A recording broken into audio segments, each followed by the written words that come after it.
Vamos, irmãos, refletir na palavra de Deus, refletir no Evangelho de João,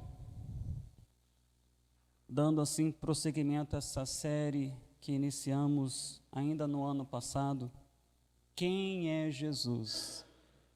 E nesta noite queremos aqui afirmar, proclamar solenemente: Jesus é a vida de sua igreja. Jesus é a vida de sua igreja. Uma igreja é um corpo, sem o cabeça ela não vive. Uma igreja é um corpo com diversos membros, mas sem o cabeça ela não vive. Há muitas igrejas por aí que não têm Jesus como cabeça. Não são igrejas. Estão mortas. Foram um dia igrejas, mas não são mais. Se nós queremos ser igreja e assim mantermos como igreja até que ele venha, é preciso que ele seja o cabeça, que ele seja o rei, que ele seja quem governa a nossa vida, porque ele tem promessas para a sua igreja. O texto bíblico que estaremos aqui a refletir é um pequeno trecho de João 14, versos de 18 a 20. João 14, de 18 a 20. Em que aqui estaremos a refletir na seguinte ideia: aquele que é a vida, um dia voltará. E enquanto esse dia não vem, ele preserva sua igreja com vida presente, para que jamais se perca neste mundo, e garante vida futura através do milagre da ressurreição. Jesus é vida, vida no presente, vida no futuro. João 14, verso 18. Não os deixarei órfãos, voltarei para vocês. Em breve o mundo não me verá mais, mas vocês me verão. Porque eu vivo, vocês também viverão. No dia em que eu for ressuscitado, vocês saberão que eu estou em meu Pai, vocês em mim e eu em vocês. Há três expressões que quero aqui chamar a sua atenção de modo introdutório, porque elas estarão conduzindo nossa exposição. Não os deixarei órfãos. Como é importante saber que o Senhor Jesus nos tem uma promessa como essa: não os deixarei órfãos. Nós um dia o veremos de volta, vindo sobre as nuvens com poder e grande glória. Não os deixarei órfãos. Outro ponto que nós analisaremos neste culto: porque eu vivo, vocês também viverão. Jesus é a vida. É a vida que nos proporciona força e coragem para enfrentar os desafios. É a vida que nos faz olhar para o futuro, não com terror, mas sim com grande esperança. Eu vivo, vocês também viverão. E o último ponto que eu aqui estarei refletindo com você: vocês saberão. No dia em que eu for ressuscitado, vocês saberão. Nós temos hoje, irmãos, um conhecimento de Cristo, da obra de salvação, muito mais apurado que nossos irmãos do Antigo Testamento. Somos agraciados a preciosa graça se revelou em nossa vida de um modo inigualável. Vocês saberão. E eu quero iniciar com essa primeira expressão de Jesus no verso 18. Não os deixarei órfãos. O versículo completo, voltarei para vocês. Jesus é a vida de sua igreja. Isso não cabe discussão.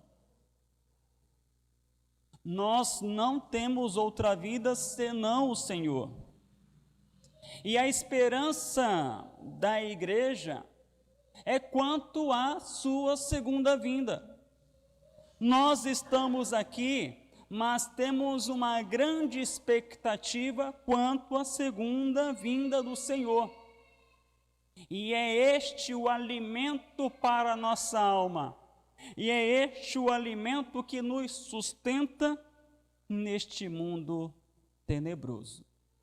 O mundo presente cheio de injustiças, o mundo presente cheio de promiscuidade, o mundo presente cheio de corrupção, o mundo presente repleto de amores a si mesmo, o mundo presente de famílias desestruturadas, o mundo presente de traição, de amizades descartáveis. Neste mundo presente, o que nos mantém de pé, firmes e constantes, é essa esperança futura quanto à segunda vinda de nosso Senhor.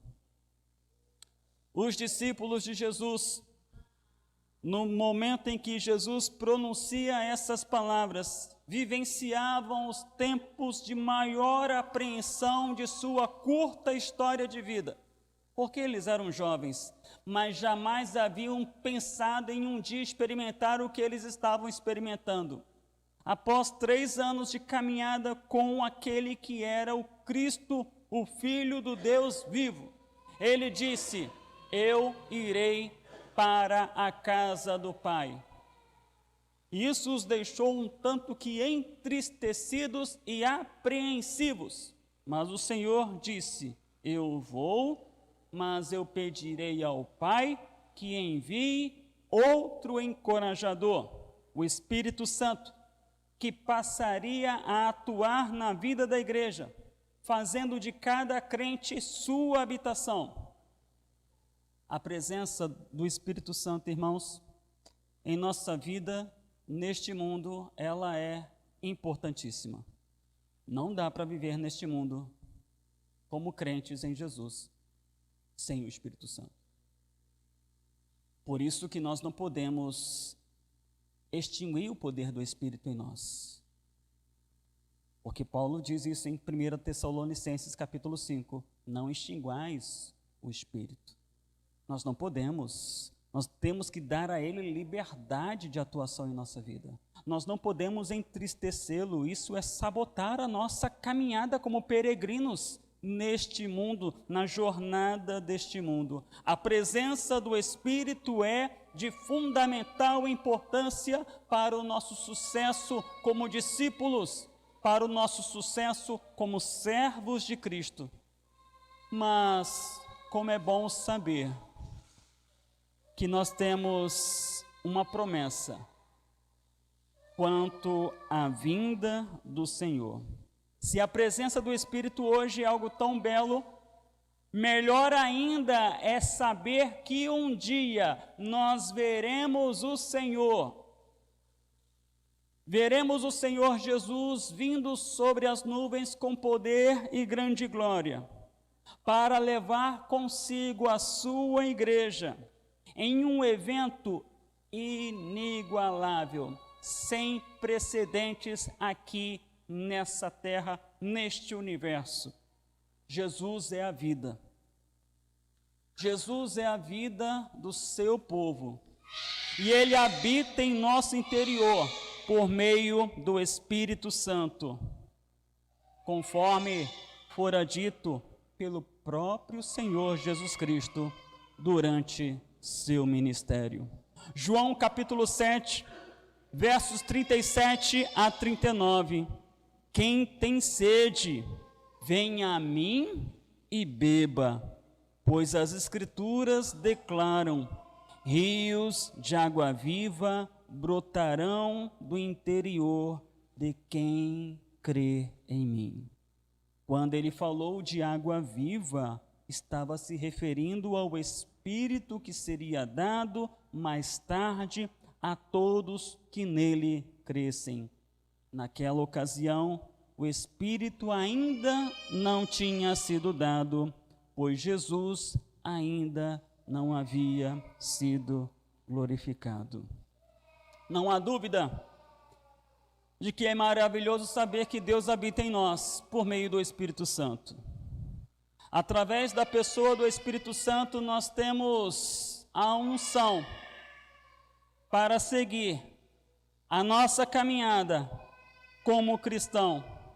Aquele que nos fez nascer de novo, aquele que nos conduziu à conversão, aquele que tem nos ensinado a verdade, nos santificado por meio da palavra, aquele que tem nos dotado de capacidades espirituais para edificação do corpo, aquele que nos dá a autoridade para pregar a palavra, aquele que enche a nossa vida, nos fazendo pessoas maduras, sóbrias, cheias de amor, fé, temperança, domínio próprio, o fruto da presença do Espírito sem qualquer limitação.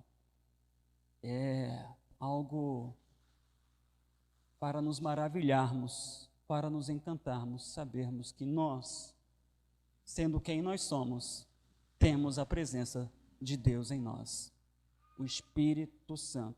Nesses tempos difíceis, o que seria de cada um de nós se não houvesse a presença do Espírito Santo em nossa vida? Todavia, a promessa da segunda vinda de Jesus é algo ainda mais excelente. Se já é excelente saber que o Espírito habita em mim, é ainda mais excelente saber que Jesus um dia vai voltar. O Espírito que habita em mim fala ao meu espírito, me testifica que eu sou de Deus.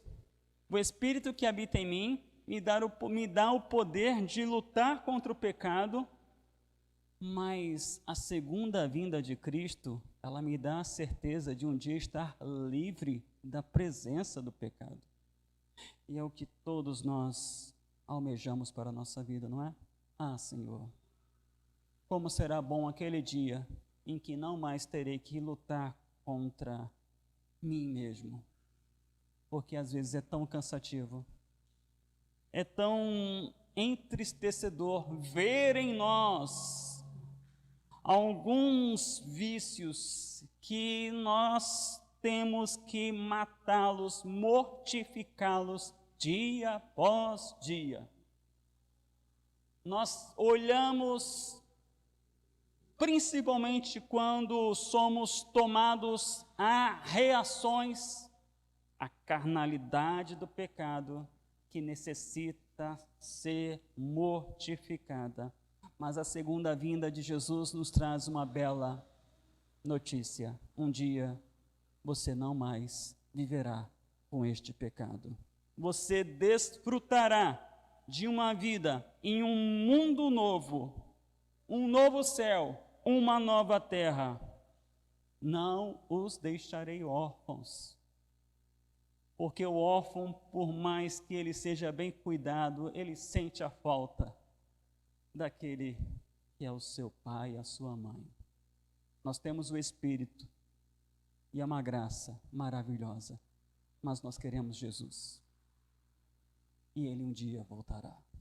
Jesus hoje se encontra na casa do Pai. E conforme Ele mesmo disse, Ele não está lá no ócio, Ele está lá trabalhando. De lá Ele governa, de lá Ele intercede por nós. E um dia Ele vai voltar. O Rei voltará. assim como foi dito pelos anjos, no dia em que Jesus subiu aos céus e os discípulos olhavam para aquele fato histórico, sobrenatural, Jesus subindo aos céus. Os anjos diziam para os discípulos: homens da Galileia, por que estão aí parados, olhando para o céu? Esse Jesus que foi elevado do meio de vocês ao céu, voltará do mesmo modo como o viram subir. Atos capítulo 1, versículo 11. Sim, ele voltará. Ele não nos deixará órfãos. De igual modo, Jesus fecha a Bíblia, o livro de Apocalipse, afirmando a respeito de sua segunda vinda, dizendo categoricamente: sim, venho em breve. Apocalipse 22, 20. E qual é a resposta do povo de Deus, da igreja dele, a qual tem ele como a sua vida? Qual é a resposta deste povo a esta afirmação? Sim, venho em breve. A resposta do povo é: amém. Vem, Senhor Jesus. Quando ouvimos pessoas dizerem: dias melhores virão, há até aqueles que fazem disso uma poesia popular, dias melhores virão. Nós podemos dizer com segurança: sim, dias melhores virão. Após uma grande tribulação, seguramente dias melhores virão. Podemos dizer amém, dias melhores virão, porque após uma grande tribulação, veremos o Cristo vindo sobre as nuvens com poder e grande glória. Esses dias de fato serão melhores, surpreendentemente melhores, inigualavelmente melhores, sem qualquer precedente. E se nós estivermos lá vivos, teremos a graça de poder contemplar eventos de ordem universal que abalarão o universo, as diversas galáxias, porque o Cristo, o Rei, voltará. A volta do Senhor Jesus Cristo serão dias infinitamente melhores que os nossos, mas é importante considerar dias infinitamente melhores para os que creem, para os que se submetem, para os que obedecem ao Senhor, para os que o professam como seu único e suficiente Salvador. Somente para aquele que está unido a Ele, sim, serão dias melhores. Para aqueles que apresentam a fé verdadeira e mostram que essa fé é verdadeira por suas obras, sim, esses dias serão melhores. Mas para o restante do mundo, não serão dias melhores. A grande tribulação será suave diante daquilo que está por vir, a punição eterna. Hoje, mesmo tendo a presença do Espírito Santo, passamos em nossas vidas por altos e baixos. Talvez você hoje esteja vivendo esse momento baixo, um momento de tristeza, um momento de desapontamento, um momento de um sentimento aflorado de orfandade. Mas lembre-se, o nosso Rei voltará. E o Espírito te consola para que você supere essa dor, esse momento mais agudo de orfandade, dizendo: olhe para o alto, olhe para aquele que é o autor e consumador de sua fé. Permaneça crendo, porque você é crente, crente crê. E o objeto de fé do crente é o Cristo. O Cristo que nasceu de modo virginal, sobrenatural, o Cristo que realizou milagres durante sua estada aqui na terra, o Cristo que maravilhou o mundo da época com o seu ensino, porque ele veio aqui cumprir um ministério, um ofício profético inigualável. Ninguém nesta terra pregou e ensinou como Jesus Cristo. Creia na cruz, que o Senhor Jesus deu um novo significado. Aquilo que era símbolo de morte, hoje é símbolo de vida. Aquilo que era símbolo de maldição, hoje é símbolo de bênção. Creia na cruz, mas creia na cruz que está vazia, porque aquele que ali foi pregado ressuscitou ao terceiro dia. Em um milagre corpóreo, seu corpo ressurreto. Se há algo que hoje está ao lado, se Jesus hoje, estando ao lado do Pai, carrega algo daqui da terra, são as marcas nas suas mãos e no seu lado. Sim, o corpo ressurreto, trazendo consigo as marcas de sua missão aqui na terra. Mas também é preciso crer que ele vai voltar. A igreja precisa voltar a crer na segunda vinda de Cristo. E precisa trabalhar, caminhar nessa perspectiva, nessa expectativa. Não os deixarei órfãos, voltarei para vocês. Talvez muitos de nós, ou até mesmo todos nós, não venhamos a estar aqui quando Jesus voltar. Talvez venhamos a partir antes disso. É provável. Ainda que os sinais dos tempos estejam cada vez mais claros, mas nós não sabemos o dia e nem a hora. Pode acontecer de nós não vermos o Cristo voltando, estando aqui na terra. Mas não fique triste, porque se você partir antes, você estará na casa do Pai. E os primeiros que verão o Cristo voltando são os que partiram, porque estes receberão um corpo glorificado. Eles serão ressurretos para que possam ver o Cristo voltando. E aqueles que aqui estão serão transformados. Paulo escreve sobre isso em 1 Tessalonicenses, capítulo 4, do verso 15 ao verso 17.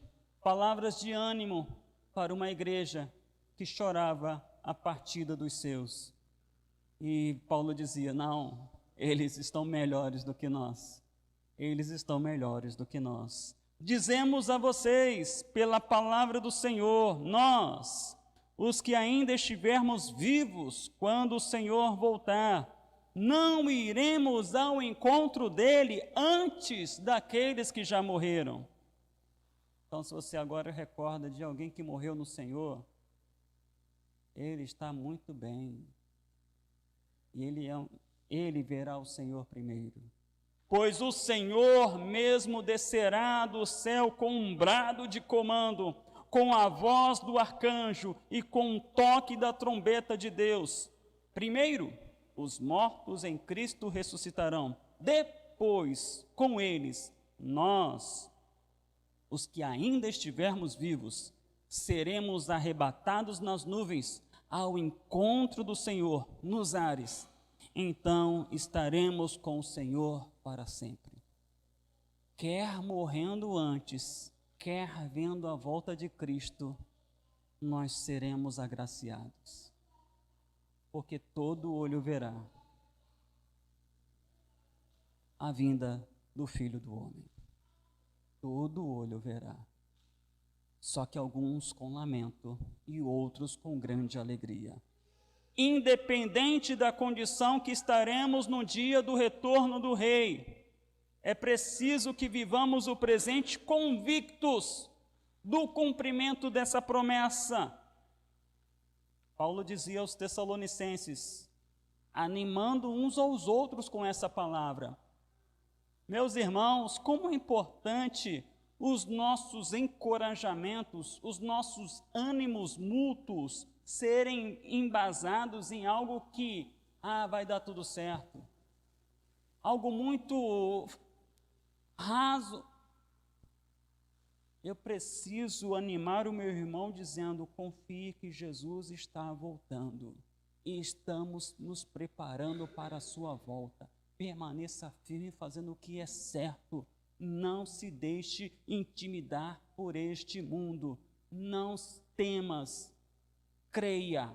Não se turbe o vosso coração. Credes em Deus. Crede também em mim, dizia o Senhor Jesus. Independente da situação em que estaremos na volta de Cristo, nós seremos agraciados com o seu retorno. Ele voltará, e na expectativa quanto à sua segunda vinda, nos colocamos neste mundo a trabalhar, até que troquemos a proclamação da mensagem da cruz pela coroa da vida. A proclamação da mensagem da cruz pela recompensa do mundo vindouro. Paulo, na antessala da morte, preso em Roma, sentenciado a ser decapitado, a mando de Nero, escrevendo a Timóteo, ele disse, 2 Timóteo 4:8, agora o prêmio me espera, a coroa de justiça que o Senhor, o justo juiz, me dará no dia de sua volta. E o prêmio não será só para mim, mas para todos que, com grande expectativa, aguardam a sua segunda vinda. O prêmio não é só para os grandes gigantes da fé. O prêmio é também para anônimos como eu e você. É também para nós que aguardamos com grande expectativa a segunda vinda do Senhor.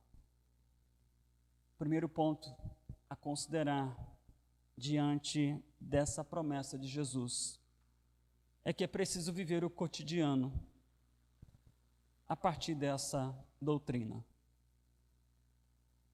A doutrina precisa fazer parte do cotidiano de minha vida. Jesus vai voltar. Não os deixarei órfãos. Eu trabalho, eu estudo, eu me esforço, eu faço aquilo que é necessário ser feito, eu não sou preguiçoso, mas eu creio que Jesus vai voltar. E é importante que quando Ele voltar, Ele me veja trabalhando. Trabalhando na força do Senhor, diante dos muitos problemas, diante das lutas sem fim, não cessando de acreditar que o Senhor é fiel e que Ele um dia vai voltar. Porque Jesus é a vida de sua igreja. No verso 19 ele diz: em breve o mundo não me verá mais, mas vocês me verão, porque eu vivo, vocês também viverão. Jesus é a vida de cada crente que nele pôs a sua confiança. E assim sendo, Jesus garante: aquele que põe nele a sua confiança não experimentará a morte. João 11, versos 25 e 26. Eu sou a ressurreição e a vida. Quem crê em mim viverá, mesmo depois de morrer. Quem vive e crê em mim jamais morrerá. A morte física um dia chegará a nós, a não ser que sejamos aqueles que terão a graça de ver a volta de Jesus. Mas a morte física chegará. Mas ela vai nos tirar desta vida, mas nos conduzir para a glória de Deus, para a casa do Pai, aonde aguardaremos a segunda vinda de Jesus, quando receberemos um corpo glorificado. A vida presente do crente é assegurada por aquele que é a vida da igreja. Ah, como que eu vou viver? Confie no Senhor. Como que eu vou conseguir lidar com esse desafio? Confie no Senhor. Trabalhe confiado no Senhor, dependente da graça de Deus, sabendo que Ele não deixou você sozinho neste mundo. Ele te deu o Espírito de Deus. Ele habita em você e Ele precisa ter liberdade de atuação na sua vida. Você tem uma união mística com o Cristo ressurreto. A tua união não é com qualquer um, a tua união é com aquele que desde o princípio é. E foi por meio dele que o universo foi criado. Nele estava a vida, e a vida é a luz dos homens. A tua fé, o teu amor estão firmados no Cristo, que é o cabeça. E nós somos os membros do seu corpo. Apesar de muitos membros, somos um só corpo, cujo cabeça é Cristo. É Ele quem nos governa. É Ele quem está ao lado do Pai, intercedendo por nós. Digo mais, é Ele, e somente Ele, o sumo pontífice da igreja. É Ele, e somente Ele, o sumo pontífice da igreja. Não é o Papa, como pensam os romanistas, mas Cristo. Porque a palavra sumo pontífice traz consigo a ideia de a suprema ponte. E é Jesus, a suprema ponte, que nos conduz ao Pai. Ele é o caminho, Ele é a verdade, Ele é a vida. Ninguém vem ao Pai senão pelo seu Filho, pela nova aliança, o seu sangue derramado na cruz do Calvário, para a salvação dos que nele creem. Em tempos difíceis, somos chamados a perseverar naquele que é a vida da igreja, porque foi por meio dele que obtemos livre acesso ao trono da graça de Deus. Foi por Jesus, irmãos. Não foi por nossos méritos, não foi por nossos esforços, nossa frequência na escola bíblica dominical, nossas contribuições, que Deus olhou para nós e falou: esse é bom. Mas foi por Cristo.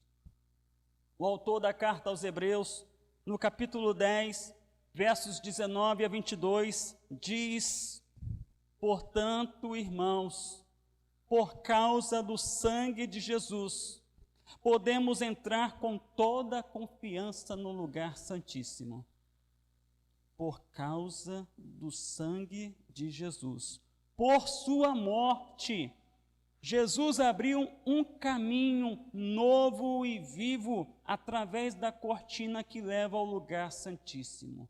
Quando Cristo morreu, de cima a baixo, a cortina que separava o lugar santo do lugar santíssimo no templo foi rasgada. Nós temos livre acesso a Deus por causa daquele que é o novo e vivo caminho, Cristo. E uma vez que temos um sumo sacerdote que governa sobre a casa de Deus, entremos com um coração sincero, sem fingimento, e plena confiança, pois nossa consciência culpada foi purificada, e nosso corpo lavado com água pura. A vida foi a nós manifesta por meio da obra do Espírito Santo. A vida foi a nós manifesta pela obra do Espírito Santo, quando um dia ouvimos alguém proclamar a mensagem do Evangelho. Talvez tenha sido seu pai, sua mãe, seu avô, sua avó, um pastor, um amigo, mas Deus operou naquele dia. e você creu, e você professou a sua fé, e você cumpriu a ordenança, batizando-se em nome do Pai, do Filho e do Espírito Santo. Nós hoje somos peregrinos, caminhando rumo à glória, por meio da cruz do nosso Senhor Jesus Cristo. O mundo tem olhos, mas não consegue enxergar Jesus Cristo. O mundo tem olhos, o mundo tem ouvidos, mas não consegue ouvir a mensagem da cruz e enxergar a beleza do Evangelho. Alguns chamam de tolice. Talvez você tenha amigos que dizem: poxa, você vai na igreja domingo à noite? Mas que coisa mais tosca, que tolice, que bobagem, você ainda perde seu tempo com isso? Você podia estar fazendo outra coisa. Vai ver o jogo do Flamengo? Não, eu vou para a igreja, tem culto. Ah, poxa, fala sério, você vai perder seu tempo na igreja? Ah, vamos ficar na praça ouvindo a bandinha tocar? Vamos comer uma pizza? Vamos ver um filme? Na igreja? Sim, eu amo estar na igreja. Eu amo estar com os meus irmãos. Não é para mim um encontro social.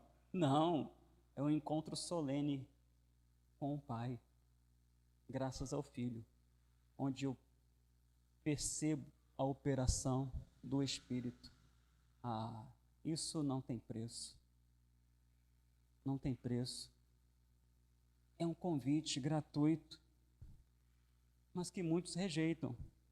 Mas a graça se manifestou Salvador em sua vida e você creu na loucura, creu no escândalo, creu na tolice, porque você entende que é o poder de Deus. Vivemos tempos difíceis, onde há uma inversão de valores, onde o certo passou a ser errado e o errado passou a ser certo. Vivemos tempos difíceis, onde a confrontação do pecado pode gerar, inclusive, processo judicial. Pastores não podem mais confrontar o pecado, porque são ameaçados de serem processados judicialmente. Que tempo difícil onde você encontra na igreja gente assim? Dias maus de pessoas que amam a si mesmas, que traem até os pais.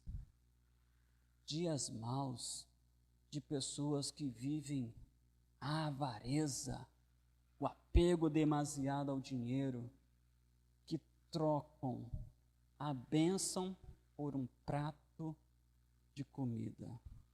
Há muita gente adoecendo neste mundo. Esse mundo altamente volátil, esse mundo inflamável. Há muita gente doente no corpo e na alma. Mas Jesus é vida. Vida para o corpo, vida para a alma. Saúde espiritual, saúde mental. O Senhor conhece a nossa estrutura. E aquele que sabe de nossas fragilidades nos faz promessas.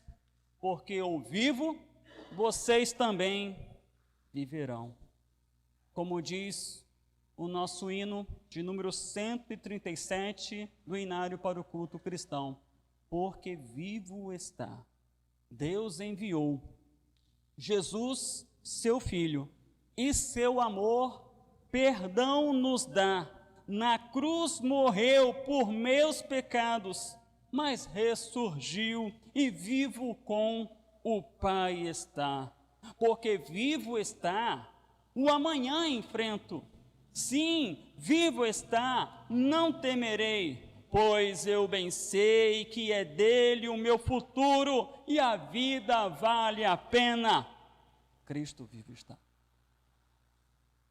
Você percebe de onde vem o ânimo, de onde vem o consolo, de onde vem o encorajamento?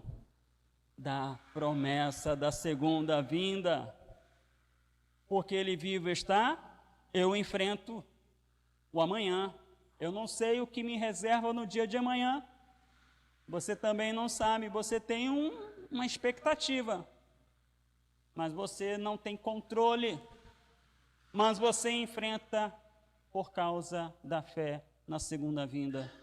Sim, você enfrenta e não tem medo por causa da promessa da segunda vinda, porque você sabe que o seu futuro é dele, e a vida vivida para ele vale a pena, porque ele está vivo. Sim, Jesus está vivo e nós viveremos com ele. A vida em nossa vida é a segurança de nossa perseverança até o fim. A vida de Jesus em minha vida é a certeza de que perseverarei. Eu persevero não porque eu sou uma pessoa de temperamento firme, não. Eu persevero por causa da graça, daquele que é a vida na minha vida. Quando olhamos para o cenário à nossa volta, reconhecemos a nossa incapacidade de permanência. Quantas vezes você já pensou em desistir? Alguns até pensam em desistir da própria vida. Mas quando olhamos para o Cristo, que nos deixou o outro encorajador, o Espírito Santo, cremos que nada nem ninguém pode nos separar do amor de Deus em Jesus Cristo. Paulo escreve isso aos Romanos, e é importante que seja sempre objeto de nossa reflexão. Eu estou convencido de que nem a morte, nem vida, nem anjos, nem demônios, nem o que existe hoje, nem o que virá no futuro, nem poderes, nem altura, nem profundidade, nada em toda a criação jamais poderá nos separar do amor de Deus revelado em Cristo Jesus, nosso Senhor. Esse é o cântico de vitória do crente. Essa palavra é o que nos enche de esperança. Nada nem ninguém poderá impedir a nossa adoração, o nosso louvor, porque aquele que é a vida está em nossa vida. Aquele que é a vida promete: vocês viverão. Nós o vemos de um modo que o mundo não o vê. Nós desfrutamos da vida porque Ele é a nossa vida. A vida presente, ela traz consigo inúmeros desafios, mas estamos certos pela graça que obteremos vitória. E a vitória que vence o mundo, conforme João escreve, é a nossa fé. E a nossa fé não na fé, mas a nossa fé no Cristo. Não somos pários para o mundo. Não somos pários para o inimigo de nossas almas. Nós não damos conta nem de lidar com a nossa carnalidade. Mas, pela fé no Filho de Deus, eu sou vencedor. Já dizia o poeta. A segunda consideração que trago nesta noite para você é que você precisa se unir a Cristo por meio da fé. Você está unido a Cristo por meio da fé? Porque esta união com Cristo ela é fundamental para a sua vida, para a sua saúde espiritual, para a sua saúde mental, para o seu equilíbrio, a sua sobriedade, para que você possa remir o tempo, para que você não seja escravo do tempo, mas o tempo esteja sobre o seu senhorio, porque somente o crente em Cristo Jesus tem esse poder sobre o tempo. Ele vai remir o tempo, sabendo que os dias são maus, ele vai saber dosar as 24 horas do dia, dos 7 dias da semana, ao invés de ser engolido pelo tempo, ao ponto de dizer: meu Deus, amanhã termina o primeiro semestre de 2025 e eu não fiz nada. Se não fez nada, opa, o tempo te tomou como escravo, ao invés de ser o seu escravo. você precisa se unir a Cristo. Mas como? O Espírito Santo precisa trazer vida à sua vida, em um milagre ao qual Jesus chamou de novo nascimento. Para que a partir desse novo nascimento você experimente a conversão. Escute o chamado e então se apresente àquele que é o Rei, rendido, arrependido e crendo nele como seu único e suficiente Salvador. De tal modo que o Espírito que te fez nascer de novo passará a habitar em sua vida e te dará todos os nutrientes na palavra de Deus para que você siga a jornada rumo a Jerusalém celestial. Talvez você pergunte, como saber se o Espírito Santo está trazendo vida à minha vida?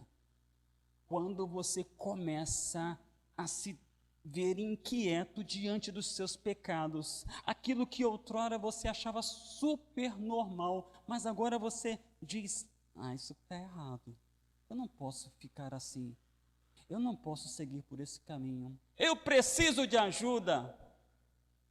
É a graça que já está começando a agir. E essa graça que começa a agir, ela te impulsiona à fé. A um coração arrependido que põe a sua fé no Cristo e o Cristo crucificado. Porque ele morreu a sua morte para que você pudesse viver a sua vida. Essa é a graça, essa é a mensagem do Evangelho, essa é a boa notícia que temos para você nesta noite. E para fechar, Jesus é a vida que garante pleno conhecimento. Jesus é vida, vida abundante. Jesus é vida, vida que liberta pelo conhecimento da verdade. Verso 20, no dia em que eu for ressuscitado, vocês saberão que eu estou em meu Pai, vocês em mim e eu em vocês. A expressão que marca esse verso da Bíblia é essa: vocês saberão. Quando isso acontecerá? No dia da ressurreição de Jesus. Ali, aquele grupo viu e teve conhecimento que os antepassados deles não tiveram. Os antepassados deles viveram nas sombras, por tipos, ritos e cerimoniais, mas eles não. Eles viram o Cristo ressurreto. O Cristo que passou a dar a eles pleno conhecimento. E esse Cristo precisa viver em sua vida, para que você também saiba. Para que você também saiba. Essa união com Cristo, ela faz de você o que outrora era uma pessoa que ninguém dava nada. Dizer, fulano, isso aí não tem futuro não. Não tem, fulano não tem futuro. Mas unido a Cristo, o mundo fica pasmo com a sua vida. Os que te conheceram antes ficam boquiabertos com a sua vida. Porque eles haviam decretado, aquele ali, dali não vai sair nada. E começa a sair muita coisa boa, pela graça de Deus. Os discípulos eram pescadores, iletrados, jovens. Quem dá valor a jovem? Jovem. Depois, não é assim que o adulto fala? Depois ele vai entender isso. Jovem é desprezado nesse mundo, né? Mas é interessante, né, que o jovem é desprezado neste mundo porque dizem que ele não tem conhecimento, ele não tem ainda maturidade. Aí, quando ele fica mais velho, ele também é desprezado porque dizem que ele já está velho. Meu Deus, qual é a hora que eu vou ser valorizado nesse mundo? Não, não é valorizado. Esse mundo, ele é um mundo cruel. Ele te despreza quando é jovem, depois que você fica maduro, ele te despreza porque você está maduro. Mas aquele que está em Cristo é nova vida. Seja ele novo, seja ele um ancião, ele é usado por Deus. Poderosamente usado por Deus. Foi assim com os discípulos, quando ainda jovens, usados por Deus. Atos mostra os discípulos no pleno vigor da sua juventude, sendo grandemente usados por Deus. Eram ameaçados e diziam: não podemos deixar de falar do que temos visto e ouvido. Eram ameaçados e se reuniam como igreja dizendo: Senhor, dá-nos coragem para continuar pregando a palavra. Tomavam pedradas, eram açoitados e cantavam a Deus. Jovens. Mas depois de velhos eles deram uma acomodada? Não! Velhos, Paulo, já um ancião, dizia para o jovem Timóteo: olha, Timóteo, segue como um bom soldado, disciplina de atleta, paciência de agricultor, combati o bom combate, acabei a carreira, guardei a fé. Quem anda com Jesus, sendo jovem, meia-idade ou já idoso, ele mostra evidências de um pleno conhecimento que lhe faz ser alguém que impacta o mundo. Esse conhecimento do Pai e do Filho é o que Jesus chamou de experiência da vida eterna. Porque o que é a vida eterna, segundo Jesus? Conhecer o Pai, conhecer o Filho. E essa vida se aprofunda dia após dia, enquanto aguardamos a segunda vinda. Sabe, os discípulos, meus irmãos, em Atos, eles aguardavam a segunda vinda a qualquer momento. Ela não veio, mas eles foram para a casa do Pai.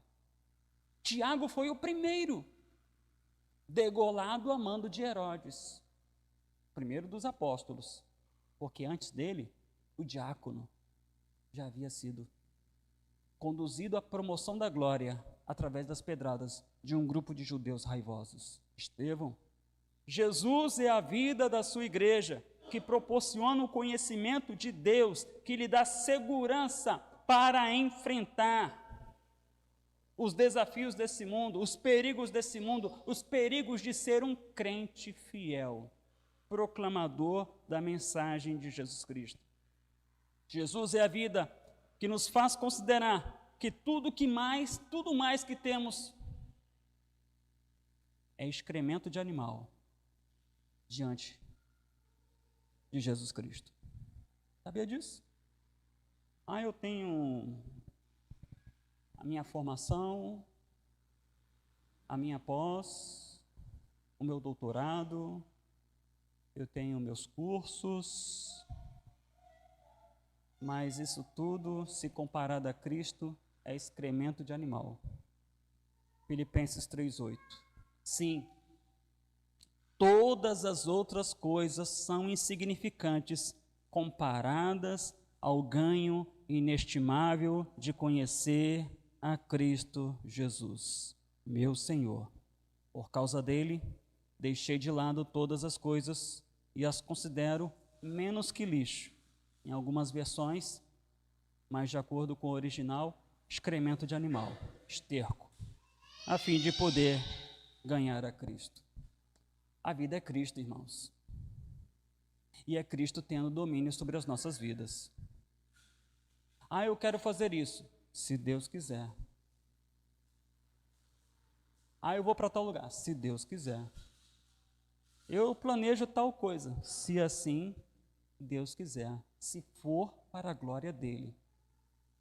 Porque o meu deleite não está no que faço ou deixo de fazer. O meu deleite está no Senhor. Porque fui crucificado com Cristo e vivo não mais eu, mas Cristo vive em mim. E a vida que vivo neste corpo terreno, pela fé, vivo no Filho de Deus, que me amou e se entregou por mim. Concluo. a última consideração que faço nesta noite. É preciso nos apropriarmos dessa promessa. Vocês saberão. Os discípulos, diante do conhecimento de Deus, do Cristo ressurreto, eles alvoroçaram o mundo. Eles impactaram o mundo. Num primeiro momento ficaram tão tristes, mas depois da ascensão de Jesus, pelo poder do Espírito Santo, eles anunciaram a mensagem do Senhor até os confins da terra. Morreram, entendendo que a morte era lucro, porque a vida foi Jesus Cristo. Aquele que é a vida, um dia voltará.